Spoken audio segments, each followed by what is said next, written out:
go ahead and start recording it. A reminder that we are recording so that any private chats will become public once it is recorded. So just be careful what you go ahead and put in there. But feel free to use the chat both to ask questions or to compliment somebody's sweater or their fantastic background if you feel like that's something that you want to do. Like I said, questions, try to hold for the end for the Q&A. Our presenters have set aside time for that. Or if it's a burning question, go ahead and throw it in the chat and we will get it in as soon as we can. Any other housekeeping things that I can think of? No, I think we're probably pretty good to go. So I want you to meet our trainers, Amanda Churchill and Jen Boardman. I'm going to turn it over to them. They will be introducing themselves and then launching right into our training for today. So go ahead, Amanda. Hi, my name is Amanda Churchill. I'm the Adolescent Policy and Practice Specialist at Central Office. I support DCF in our work with adolescents involved with the department, and I manage the YDP statewide contract and the Prevention and Stabilization Services for Youth and Families contracts. Jen Boardman, the director of YDP, will be leading this conversation and sharing with you what YDP is seeing in their work with teens and some guidance for you in your work. But first, I want to share a few quick thoughts and reminders for working with youth in general and through this period of physical distancing and the public health crisis. So our task is always in attending to the well-being of the youth in our care. This, of course, means safety and permanency, but also the social, emotional, behavioral, physical, and spiritual needs of youth. These areas must remain the focus, but will look differently throughout this pandemic. So we need to continue to focus on youth hopes and aspirations. Social distancing and this way of life has been with us for a while already now and may be here to stay for some time longer. It's important to help youth to remember the goals that they set prior to the onset of the pandemic and to help move these goals forward wherever possible.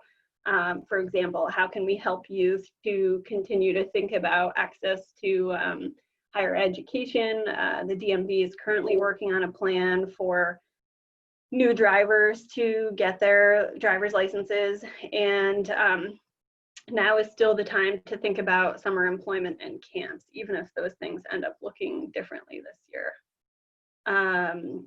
We want to remain positive and optimistic as this is so important for brain development and youth resilience. Normal is a concept that we're all grappling with on a daily basis right now, and is also a term that we're hearing in the media and discussing with our own connections all the time.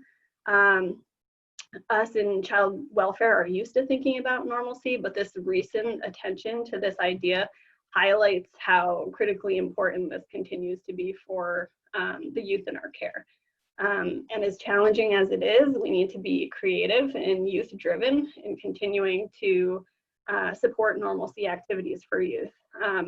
Volunteering, outdoor activities, online cultural opportunities, music lessons, and driving practice are just some examples of how we may be able to do this.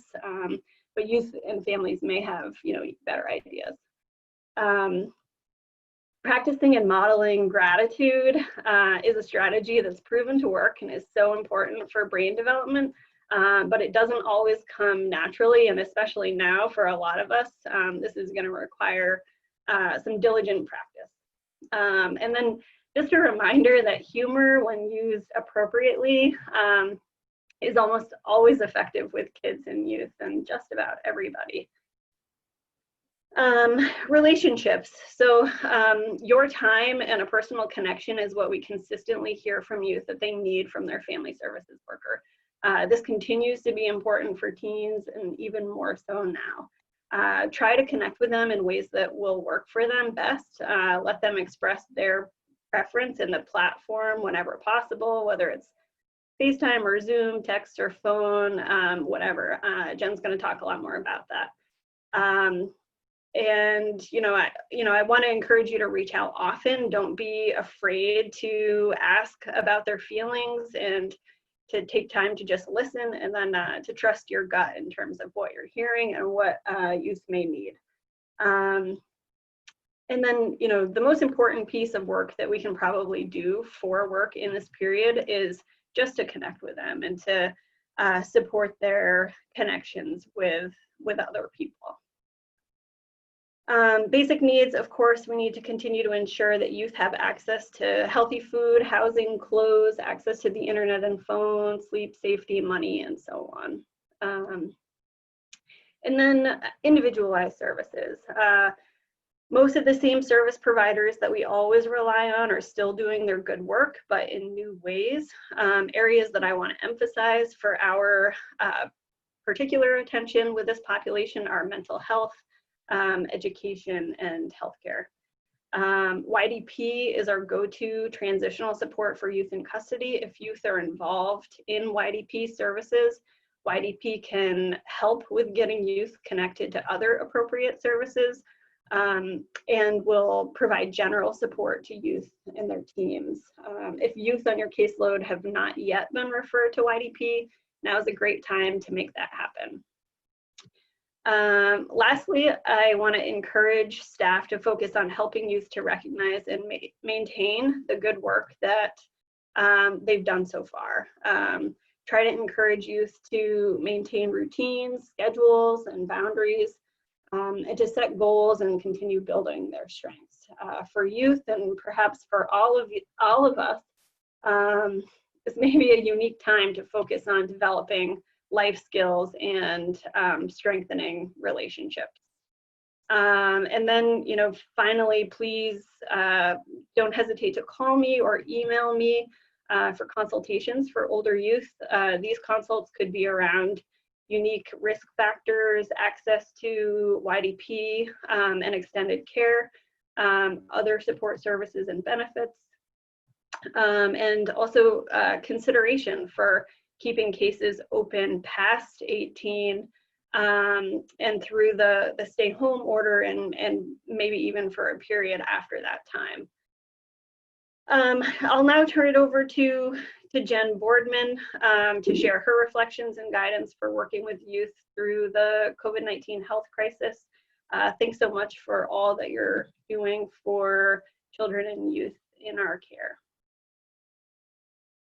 Thanks, Amanda. Hi, everybody. As Amanda said, my name is Jen Boardman, and I'm the director of the Youth Development Program, or YDP. And YDP is a statewide program that supports youth 14 to 23 years old who have experience in the foster care system. And we have 16 youth development coordinators, or YDCs, across the state who are providing strengths-based case management for youth. They're also able to leverage flexible funding to help youth reach their goals. They're also connecting youth to leadership and advocacy opportunities, as well as helping to facilitate extended foster care agreements. So what I want to focus on today is how we're seeing COVID impacting youth, and what we can do to support youth through this time. So I really want to hone in on connections, like Amanda was talking about, the resources and support that we can provide to youth, and then talk about how empathy and hope is connected to these concepts. So let's start with connections. We know that relationships are crucial. They're a crucial part of adolescent development. Youth need solid connections with their peers to help them facilitate identity development, to have allies to explore interests with, to participate in normal activities with, and rites of passage.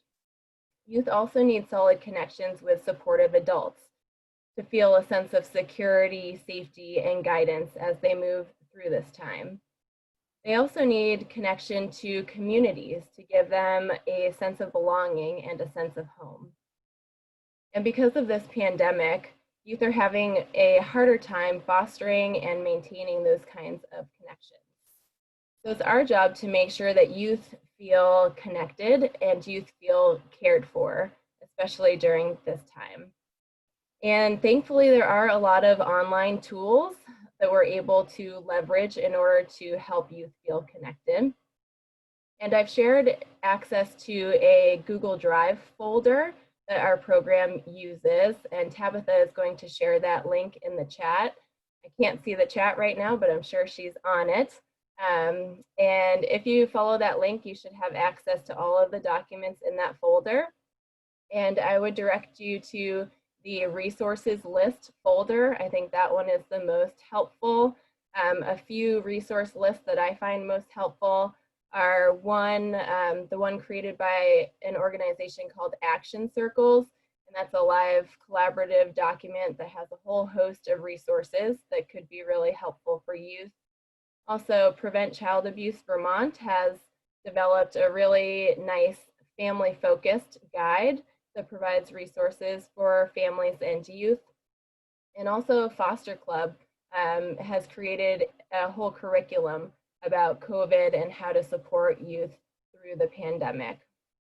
And if you have any trouble accessing any of those resources, please feel free to reach out to me and I can help you with those.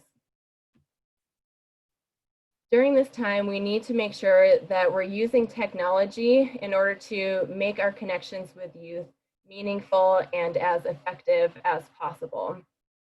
When we meet with youth face-to-face, we're able to pick up on their body language, their facial expressions, we can hear their tone of voice, and all of these are really important cues that help us navigate our conversations with youth. And when we're using technology only to communicate with youth, it's much, much harder to pick up on those really important cues. And so it's really important that we choose and use the types of tools and technology that enables us to pick up on these cues most effectively. So even if we prefer phone, texting, emailing, or if a youth says they prefer those things, we really want to push and really try to connect with youth using the video conferencing tools we have, like Zoom. Though we do always want to follow the youth's lead and connect the way that they want to, but there's so much benefit to using something like Zoom or FaceTime that we really, really need to try to use these tools to connect with them in this face-to-face kind of way. Plus, we're able to use these tools in really creative ways that go beyond just having a conversation. And think about when you meet with youth in person. That will happen again one day, I promise. When we do meet with youth in person, sometimes the most meaningful interactions we have with them are when we're side by side and we're doing something together versus having, an eyes locked conversation about something really deep. It's in the moments where we're doing something side by side together with a youth where they're going to maybe open up and feel the most connected to us. And so we should aim to achieve that same dynamic using technology. So all of you know what the Zoom platform looks like because we're on it right now. But I wanted to share this fun photo. This is from one of our weekly YDC support meetings that we're having. And I swear we don't smile like this for the whole entire meeting. We were actually posing for a picture that we posted to our Instagram account, but we do have a lot of fun. And I wanted to share this because a really interesting dynamic has unfolded here. Usually we only meet with YDCs once a month face-to-face, but we have a really long meeting that's jam-packed with training and efforts to connect. But I've found that we've actually connected even more now that we only have the option to Zoom with each other.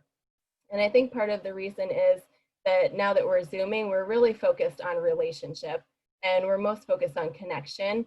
And the agenda that we usually follow, we've just kind of thrown it out the window. So I want to share this example as inspiration that it is possible to connect with people and youth via Zoom and strengthen the connection that we have with them, even though the technology might feel awkward. So I want to walk you through some of the ways that our youth development coordinators have been able to connect with youth using technology. And when I say technology, I'm talking about platforms like Zoom or FaceTime or Skype or Microsoft Teams. One thing YDCs have done with youth is to go outside for a walk with them. Obviously, they're not sharing the same physical space, but they're FaceTiming as they go for a walk with that youth. And what that does is it allows both of you to get outside, get some fresh air, which is really good medicine right now during the stay-at-home order. It also allows you to share through your screen and see what each of your environments are like. So you could talk about the weather, which is probably similar where both of you are. You could talk about the flowers starting to emerge from the ground. You could get a glimpse into the youth's world and see what their options are when it comes to being able to get outside and get some fresh air and exercise. And this sort of thing will build relationship, and it's less intense than just having that face-to-face intense conversation I was talking about earlier. And you might not be consciously focused on pulling out some serious topics like mental health or placement stability, but those things might naturally emerge as you're having this walk together. Other activities you could try outside, you really want to ask the youth what they like to do outside and then follow their lead. So an example of this, recently a YDC played basketball with a youth. That's something that the youth really enjoys doing. And so they each played basketball and FaceTime so they could see each other. So there wasn't a lot of conversation happening then, obviously, but the connection was there. And that was much more important in that moment than having that conversation alone would have had. Other ideas, you could show a youth the garden that you've been working on lately, and getting a little bit vulnerable and showing the youth a little piece of yourself in your world might be really appreciated, and it might incentivize that youth to share a bit of their world in return. Another really cool idea that I heard about recently is cooking together with youth. So one of our YDCs, when she went grocery shopping for her own family, she picked up some extra supplies for a youth and dropped them off outside of his house on her way home. When she got home, she FaceTimed him and she walked him through a whole recipe on how to make homemade mac and cheese. And so it was a great opportunity for the youth to learn some cooking skills. They were able to share each other's screens and see what the process was looking like for each of them throughout the process. And it also, again, fostered that sense of connection. And it was a really great way for the YDC to connect with the youth parents as well. They were really happy that the youth was able to stay busy, practice cooking skills, and they were quite thrilled to be able to enjoy a home-cooked meal at the end of it. Another great thing that you can do using a platform like Zoom is screen sharing, which I'm doing right now to show you this presentation.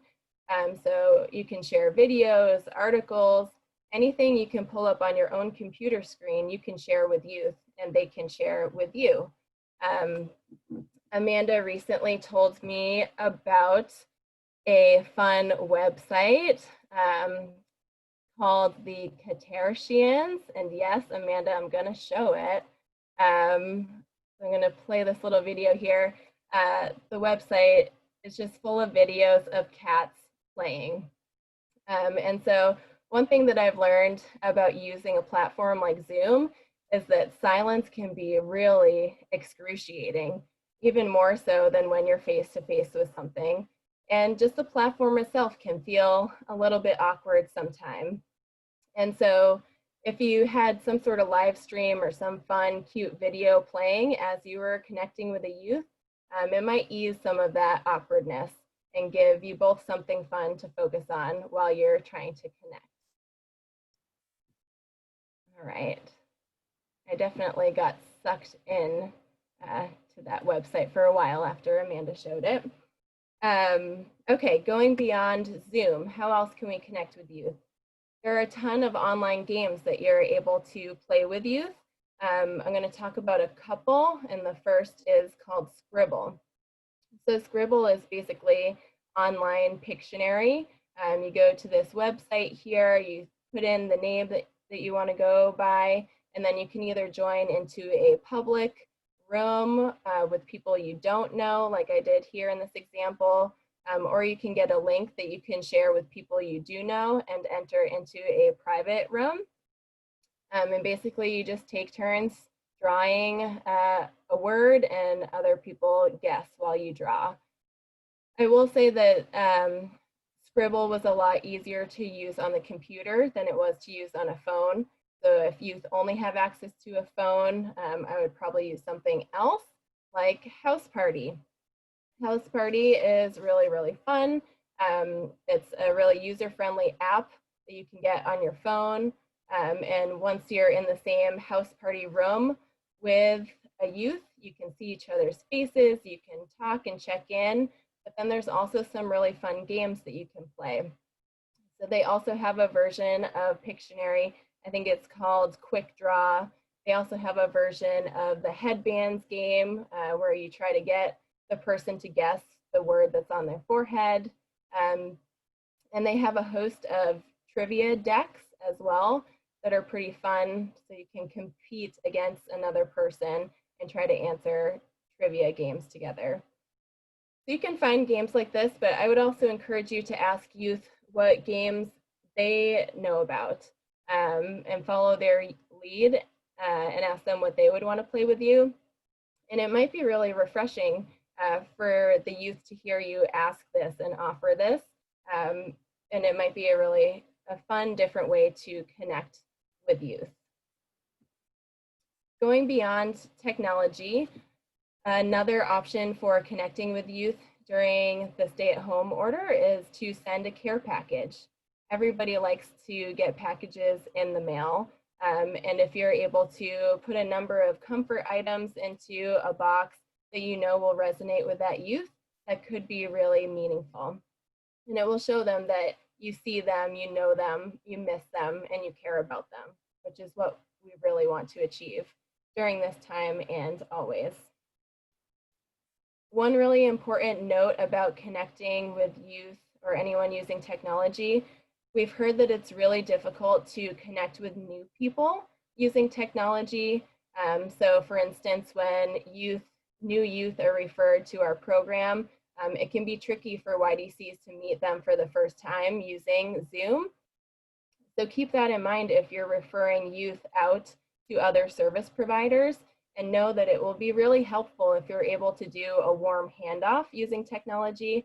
So either doing a three-way phone call or a group video conference, that could make all the difference in making them feel more comfortable with that new connection. All right, so now I want to shift to talking about some of the trends that we're seeing as a result of COVID. All right. Isolation. I'm sure all of us are feeling a bit of this right now, and youth are definitely feeling it too. So without connections to peers, supportive adults, and enrichment opportunities in the community, it makes a lot of sense that youth are feeling pretty isolated. And with isolation might come an increase of symptoms of depression, increased suicidal thinking. We could see suicides increase as a result of the isolation that's a part of COVID. And so we need to be hypersensitive to picking up on those signs and signals. And we need to let youth know that they are not alone and that they have things to look forward to. So if youth you're working with seem to be shutting down or isolating or showing signs of depression, you really need to make sure they have access to mental health supports. So in that Google Drive folder I shared with you, you'll find some of the community-specific mental health supports. There are a ton of counselors who are shifting to telehealth platforms in order to continue to serve clients. Emergency hotlines are still operational. And your designated agency in your district or community should be able to direct you to the more local mental health supports that are available to youth in your area. So please make sure you're aware of all those supports and you are connecting youth to those supports if they are being impacted by this isolation. And again, if you are having trouble finding resources in your community, I'm happy to help you. And I'm sure our local youth development coordinators would be happy to help you in that way as well. This feeling of isolation is more pronounced for LGBTQ youth. Social distancing is likely cutting these youth off from vital social connections that typically would help them feel really accepted and embraced.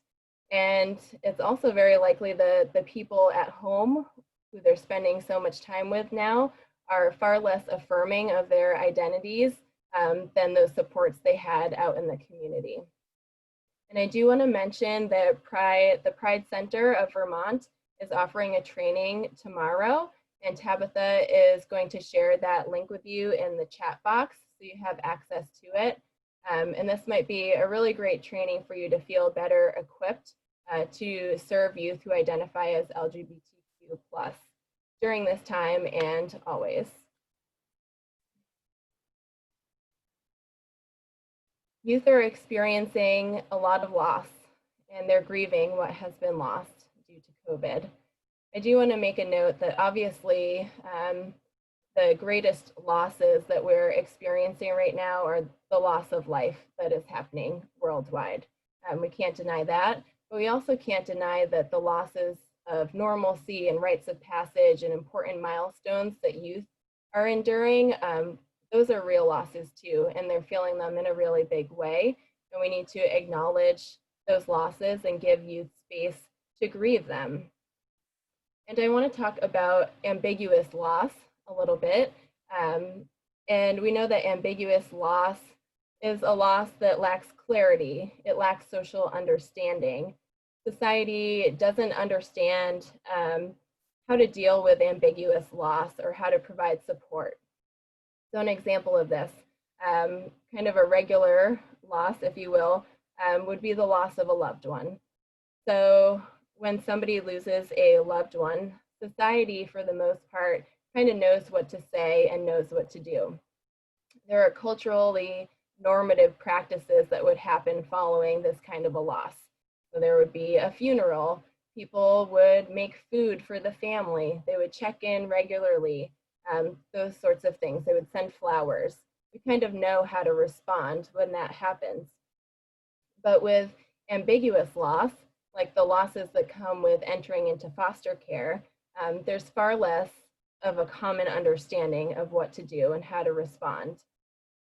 So when youth enter foster care, they're losing parents, family, they feel like they're losing normalcy, a loss of control, loss of home, and maybe community.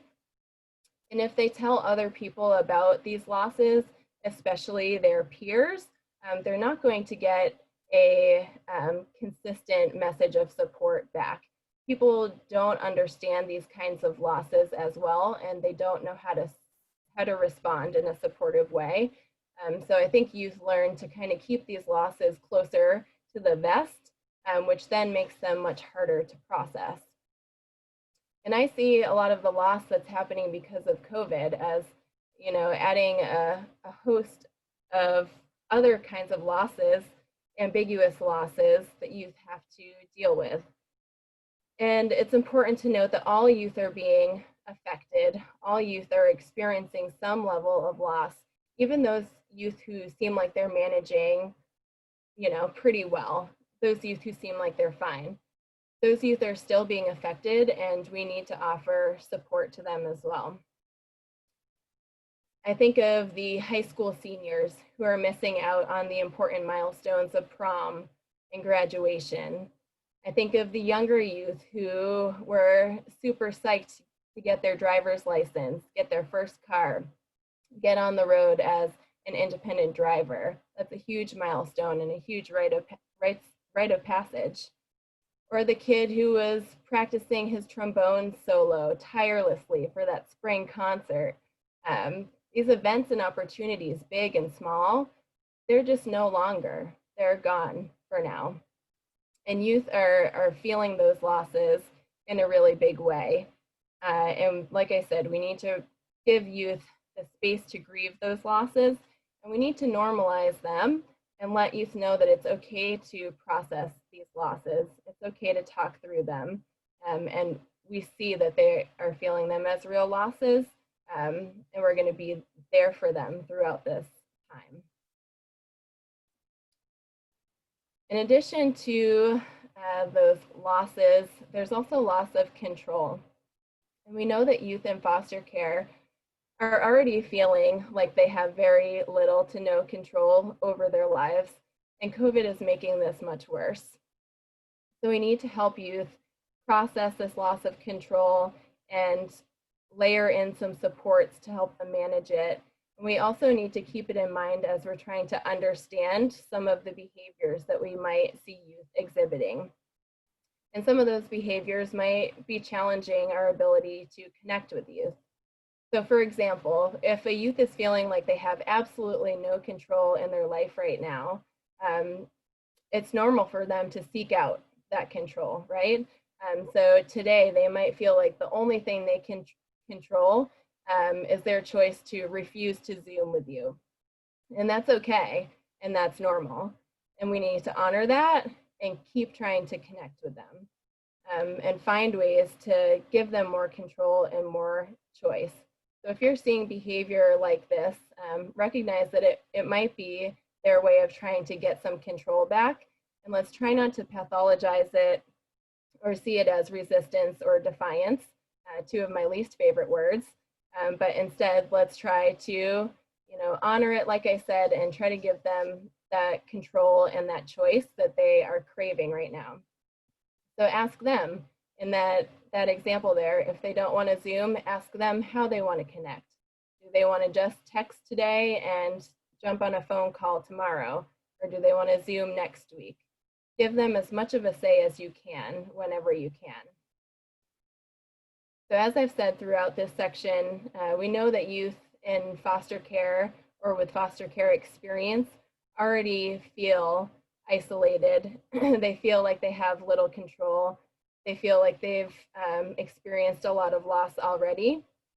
And so keep that in mind as we're trying to understand how youth might be feeling the effects of COVID, and as we compare that to how we might be feeling.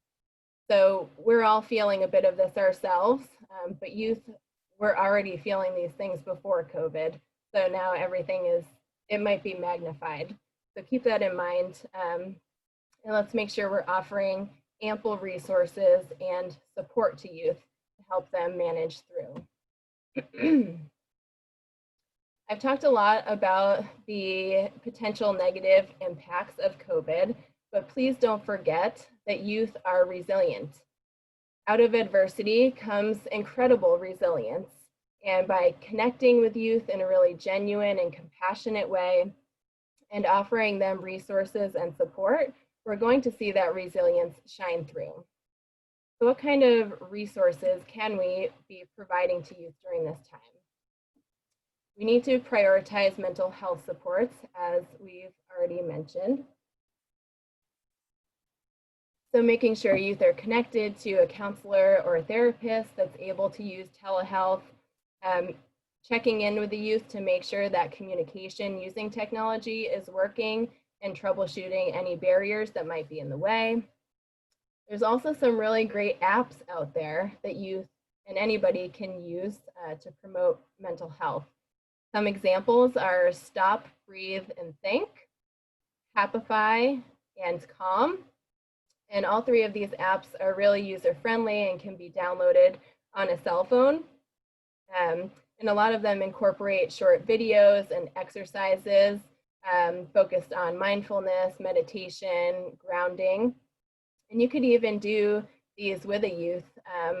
I have found videos for all three of these apps on YouTube. So you could connect with a youth via Zoom and show them a 2-minute Happify video that walks you through a grounding exercise. And that might be the first step for a youth being open to accessing a support like this. We also can't forget about concrete supports and supplies for youth.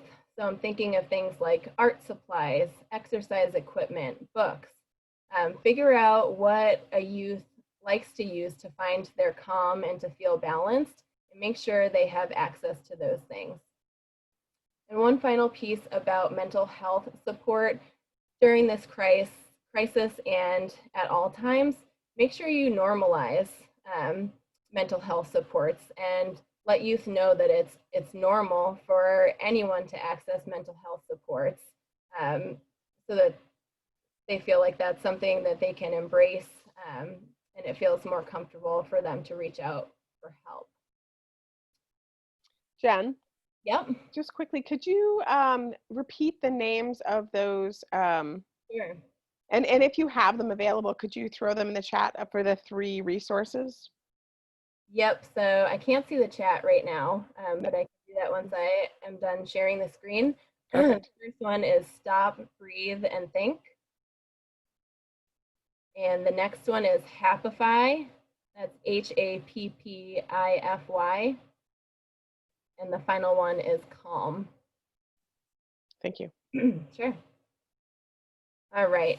We know that physical wellness is really closely tied to mental health. So please make sure you're offering support to youth with that. There are a ton of free fitness classes available online. We did one the other day on our statewide team Zoom meeting through a website called Downward Dog. So another thing that you could do with a youth via Zoom, find one of those free fitness classes, or maybe the youth could choose a free fitness class to do with you, and they could challenge you to do that with them on Zoom. And then again, going outside is a great way to move one's body and get some fresh air, which, like I've said, is really good medicine right now. Peer connections are huge and harder to come by now that everything has shifted to an online platform. I wanted to share with you all that our YDP Youth Advisory Board group is meeting virtually every Thursday from 2 to 3 via Zoom. And I can get that link to you. Maybe I'll send that to Tabitha after this, so you have that. Typically, our Youth Advisory Board group is really focused on helping youth build leadership skills and giving them opportunities to advocate for positive change in the child welfare system. But right now, we're really following the lead of youth, and what they're saying they want is just a safe space to find community and to access support from their peers. And so that's what it's looking like right now. So if you're working with youth who are looking for this kind of peer connection, please send them our way. And like I said, I'm happy to share more information on that. Voc Rehab also put together a really helpful guide to youth groups. So they generated a list of all the online events and opportunities happening for youth right now. And that also is located in that Google Drive folder that I shared with you. And then help with school. That's a huge one right now for youth who are pursuing their education online. We need to make sure that youth have access to a stable internet connection, that they have the computer and technology they need to connect. We need to check in with them to make sure the communication between they and their school is working out. And if it's not, we need to brainstorm with them how it can be more effective. And we need to make sure they have access to supportive adults who can help them stay organized and motivated while going to school online, which can be really tough. And we know that youth with learning disabilities who require additional accommodations and support, I think they are having the most challenging time right now because those accommodations and that level of support is really hard to offer through technology. So if youth on your caseload are experiencing that, please make sure you're providing support and connecting them to resources to help get them through. Beyond those things, one of the most important things that you all can do to support youth is making sure they can remain in stable placements. So we know that some youth have shifted home from residential placements because of COVID, and that shift may have been pretty quick and maybe a little abrupt. Other youth are just spending a lot more time at home with their foster families or families of origin, or in their residential placement with other youth and staff.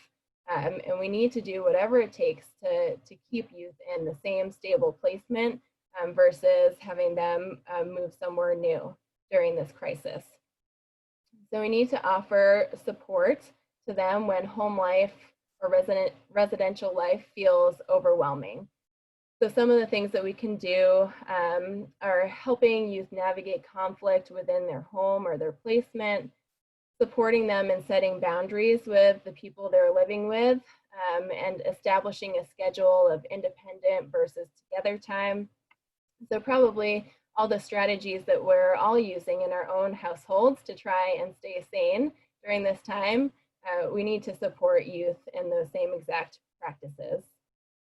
And when this feels like it's not effective or it's not working enough, please do refer out for therapeutic family supports. And remember that warm handoff can be really helpful. So please try to do that if you're referring out to other services. And also keep in mind that sometimes youth just need a safe person to vent to. So we might not need to provide more of an intervention than just listening and being there for the youth as they do some venting. What can we do for older youth? So if you are working with youth who are approaching the age of 18, I strongly encourage you to help them set up an extended foster care agreement so that they can remain in the same placement past the age of 18.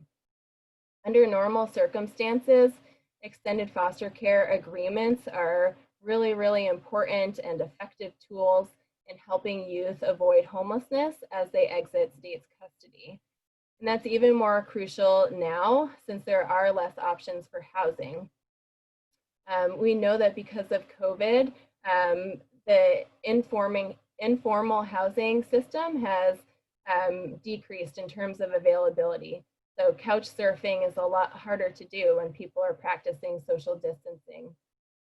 We also know that the formal housing system is feeling pretty strapped and trying to respond to the existing homeless population.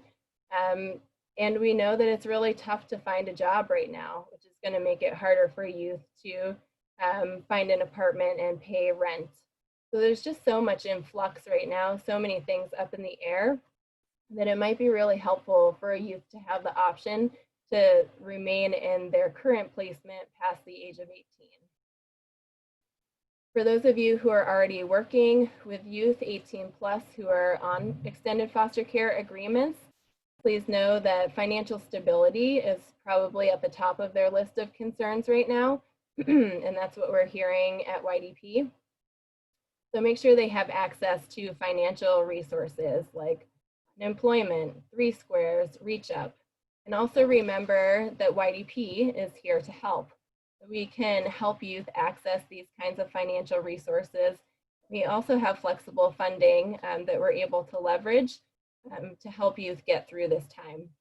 We have approved a lot of funding for rental subsidies, utility payments, cell phone service. We've offset the cost of car insurance. We're seeing a lot of those requests right now because youth have lost their jobs and they're waiting on unemployment resources. So don't forget that YDP is here to help with that. Okay. So I think I have time to show this video here. We really like to fix things, right? We like to help to make people's lives easier and happier, but some things we just can't fix. We can't fix the fact that youth are stuck at home. We can't fix the fact that they miss their friends and their teachers and their community supports. We might just have to listen to them, hear their pain, and stick beside them as they try to move through this time. And I think Brene Brown does a good job of talking about the kind of empathy that we can show to comfort people who are feeling pain we can't fix. I'm going to throw this video up here.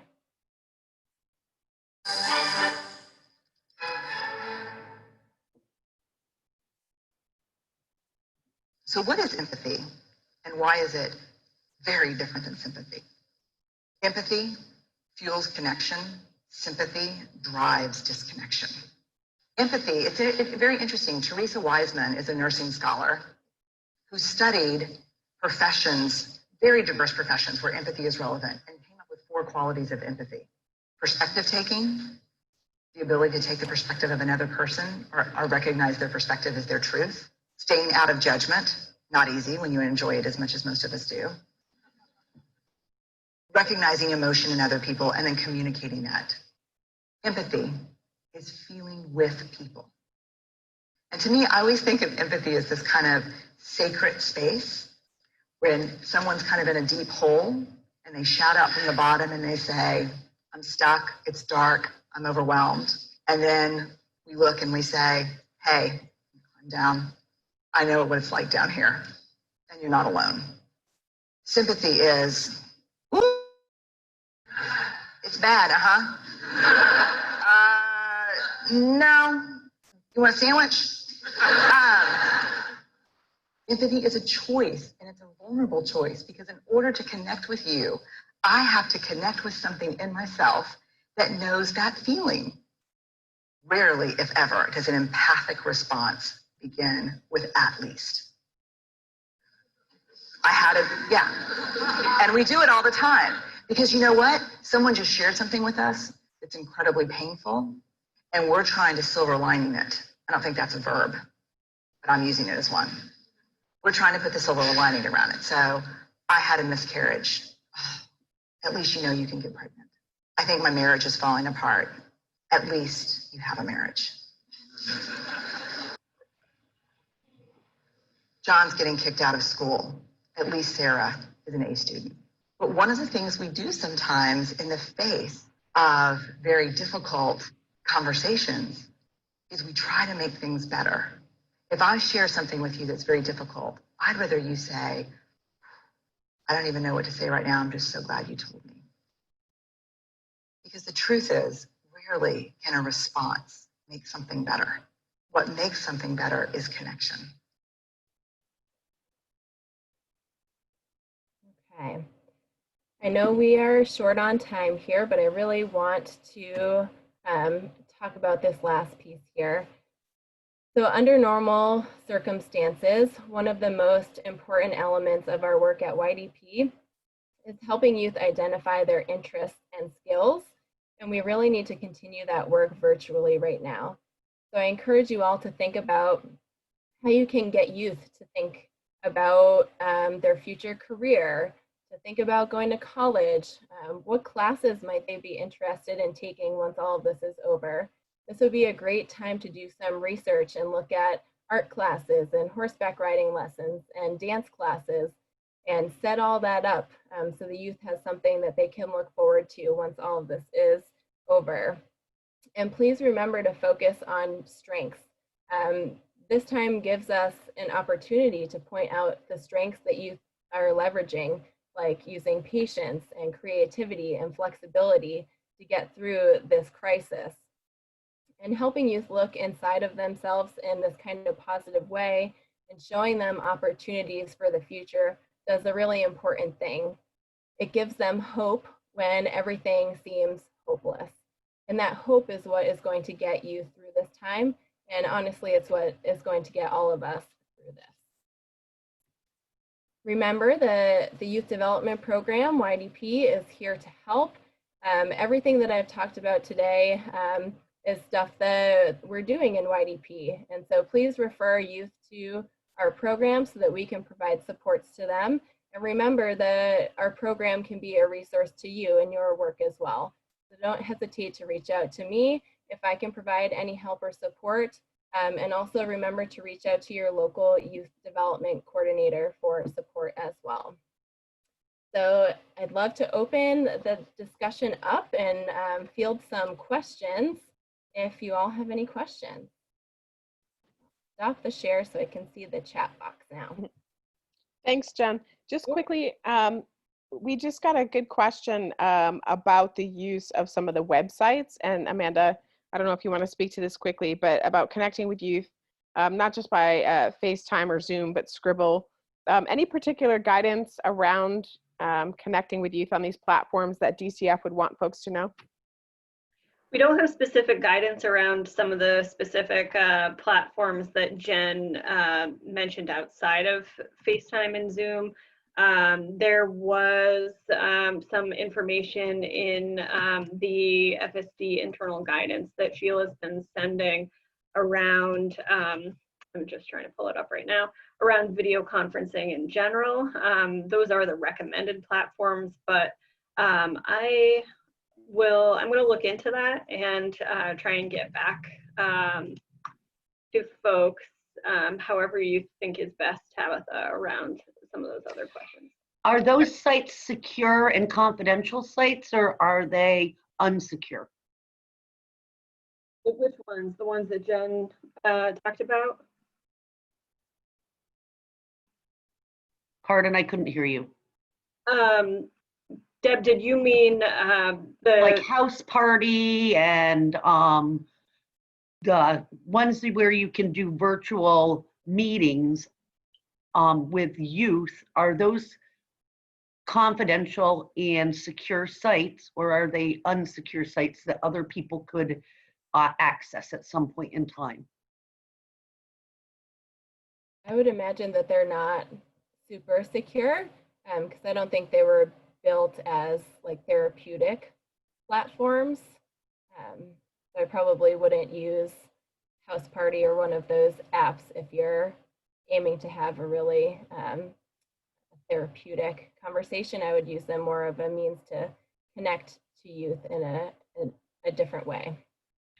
So I guess the bigger question is, given confidentiality and our rules around youth in custody, are we able to utilize those? I think that's the question I had for you, Amanda, or for Jen, is are those sites that we could use with kids in custody?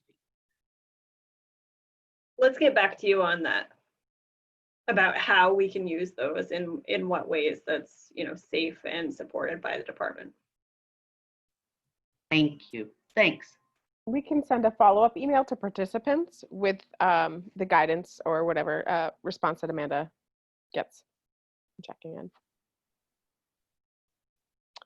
I see another question. Does anyone have good resources for talking to teens about the impact of COVID, such as cartoons, comic strips, videos, etc., that are not so adult oriented?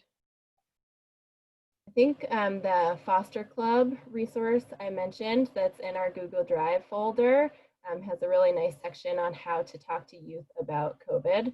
I don't know if they have those graphics that you're looking for, but I know they do cover that in their curriculum. Okay. And Pete just put up a comic exploring the coronavirus into the chat for folks to try to look at that.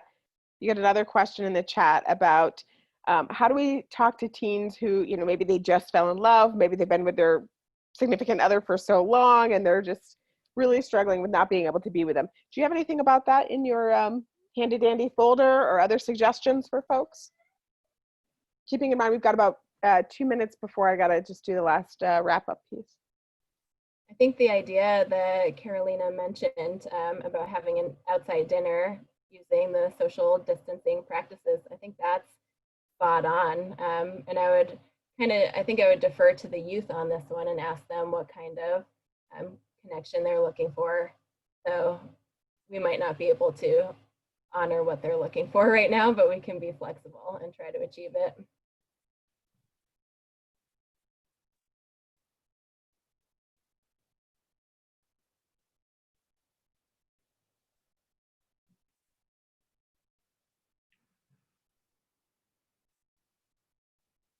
Any other questions from folks? CNN 10 is great for kids. Okay. Good to know. Okay. So I want to thank Amanda and Jen for coming. Ladies, if there's anything that you wanted to just say, just one quick wrap-up sentence for folks, like keep this in your memory no matter what, feel free to put that out there now, and then I'll talk really quickly about surveys. So please don't leave, everybody. We got to get these surveys in. But Amanda and Jen, go ahead. Just one last thing, one last thought. Sure. Yeah, for me, the number one thing is around connection. So really, you know, it's really just about you reaching out to the youth that you're working with and asking how they're doing and listening. It's that simple, just making sure that that connection is there. And lastly, I just want to say thanks so much for the work that you are doing to keep kids in the loop. And, you know, this is a weird time for all of us. So thanks. And I'll echo the same thing there and just say thank you to all of you for what you're doing. Thank you for your creativity, your flexibility, and your resilience through this time. And yes, I agree with Amanda. It's all about connections. Remember that the relationship is the intervention most of the time. So keep doing what you're doing, and thank you. Thank You're you so much muted. for all of that. And thank you for joining us, everyone. Before you go, I really am begging you, if you could either go into the original invitation or just to the link that I just posted in the group chat, fill out that survey about this training, put down me for the trainer because I'm the training coordinator. And then the topic is supporting adolescents. Pete, was there a third thing that I should make sure everybody does consistently with that? Can you remember? Yeah, just today's date, the date of the training. Today, that's easy. 4/29, y'all. So 4/29, Tabitha Moore, just do supporting adolescents is fine. And then just fill out the rest of the feedback. We would be very grateful to you. So Jen, Amanda, thank you so much for joining us. Pete and Kate from the partnership, thank you for being here. And thanks, everybody. Good luck and be safe. Yeah, nice job, Jen. Nice job, Amanda. Well done. Thank you. All right, take care. Take care, everyone.